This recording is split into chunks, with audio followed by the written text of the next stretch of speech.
morning, boys and girls. Today is Sunday, April 27th, 2025. It is day 14, which is 2 weeks into our 3-week cycle of hatching chickens for 2025. Let's have a very quick time of review. I'm just going to show you the slides for the last 13 days. These are the vocabulary words that we've learned, and this is the development of what has been happening inside the shell to our chicken. Now, our students are writing a book called Let Me Out, and it's all about this character right here who is stuck inside the egg and what he's thinking and feeling each day as his body continues to grow.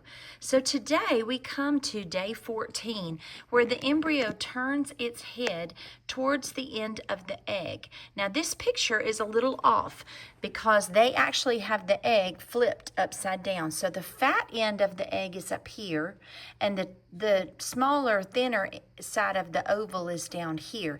He turns his head towards the fat end of the egg and gets ready to pip and zip. Now, as his body gets bigger, he doesn't have a lot of room in there. So he begins to curl up like this. And that's why when you look inside the egg, when we candle at this point, we can't see very much. We see darkness around the C area that I'm making with my hand. And this little spot right here in between is the only spot that's light. So this whole area right here is his body, and this little spot right here that doesn't close up yet is the only light spot that you can see inside when you candle the egg.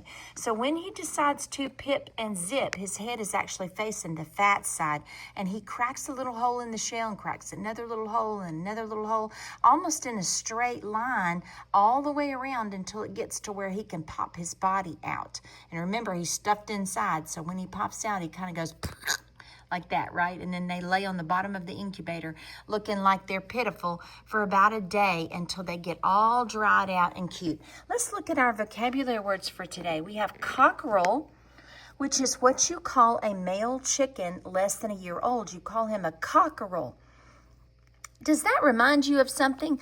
Cockerel, cockerel, cock-a-doodle-doo. That's where that comes from. Cock-a-doodle-doo, the word, comes from the word cockerel.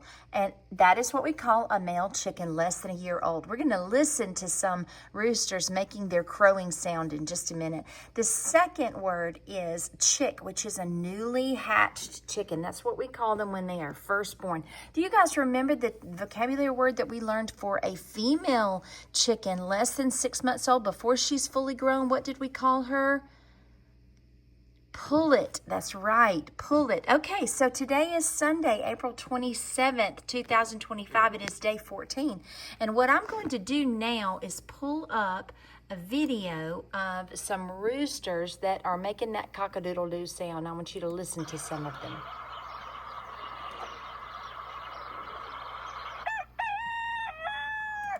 All right, I'm going to stop him right there. Do you see his body? See how tall he sits up like this? Remember how the rooster sits short and fat down to the ground? He stands up tall. Did you see him fluff his feathers out almost like a dog does when they feel threatened?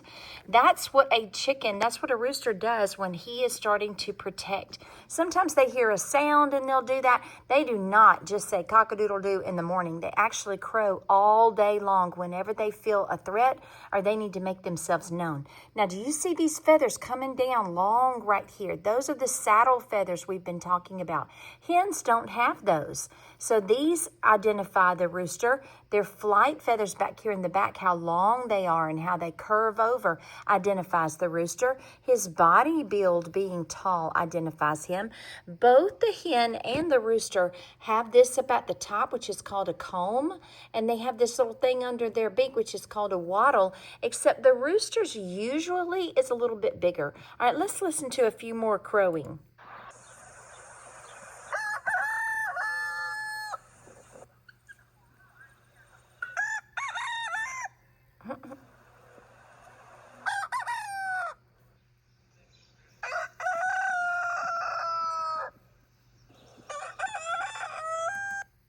See all these different kinds? This is actually a silky. See the hair sticking up like a mohawk? I love them.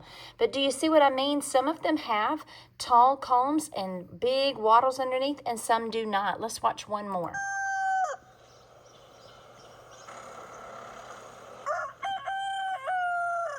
what a beautiful bird. All right, what I want to end with today, we're going to walk over to the incubator, is trying to look inside one of the eggs today. Now remember, that black spot is closing in. I'm going to set the camera down for just a minute while I get an egg out because I don't want to mess anything up, okay? But I'll have it out in just a second. That black spot that we've been watching is closing in, and so we're not going to be able to candle too much longer. But I did find one this morning that I wanted to try to show you and see if you can see some of the embryo. Remember what it looked like when we first started candling our eggs?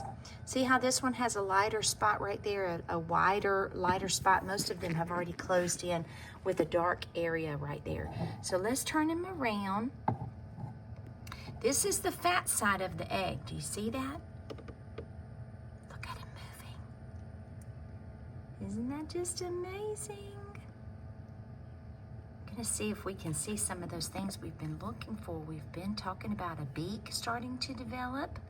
His beak should be down here near the fat side of the egg right there. See if you can see him move his beak. We definitely have the blood vessel system. Oh, look at him. He's so close to that air sac down there, isn't he? What is that air sac down there for? Remember how they have everything they need inside the egg to survive. Isn't that just amazing?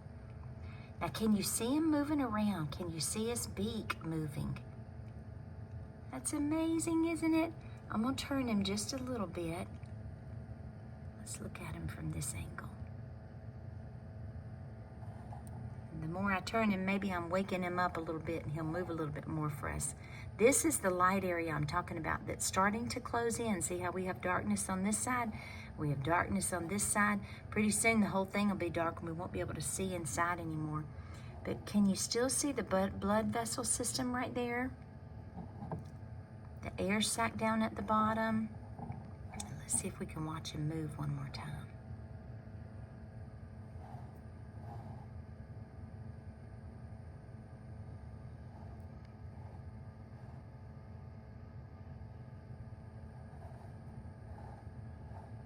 So cool, isn't it? I'm gonna turn him around this way.